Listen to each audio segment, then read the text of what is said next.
So I just got back from the gym, and I was thinking about why I built Got Learning, and it really comes down to, as a teacher, I realized that we're going to these. I was going to these sessions, whether it was at conferences or the awesome professional development that my last school was providing, whether it was on formative assessment, personalized learning, competency-based education, teaching in a standards-based classroom,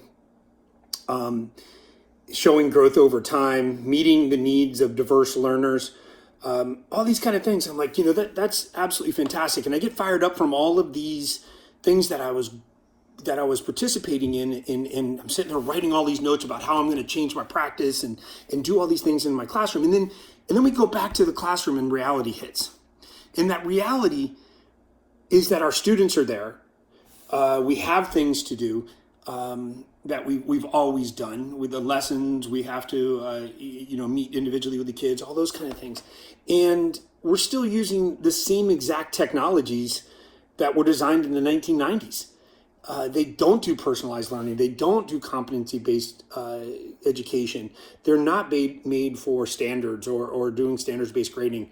They're not made for meeting the needs of the individual student.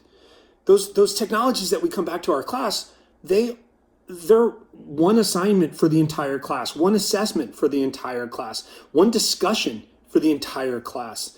And those things don't mirror what happens in my classroom, but yet we're still continuing to use those. So I was like, you know what? I'm fed up. I got to change this. And how do I change this? So I looked all over the place looking for technology platforms that help with this, and I couldn't find anything. So I said, you know what?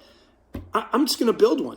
And so I did. I built Got Learning, built around personalized learning, competency-based education, meeting the needs of each individual student, being able to get away from one assignment for all students or one assessment for all students. What about my students that were at a second grade or third grade reading level in sixth grade? Or what about my students that were at a 10th grade reading level or writing level in sixth grade? I needed to be able to meet their needs. I didn't need to give them an assignment that they could not do at all, or they could have done in their sleep. How do I individualize those things? And so we needed a platform to do that. And that's why I built Got Learning. And it's truly innovative. And if you are tired of going to these professional development sessions and reading fantastic books on what to do to make us better as teachers, it's time to innovate. Let's go. What are we waiting for? Jump on and check out Got Learning and see how you can meet the needs of individual students. It's a truly new way to communicate with your students about their learning.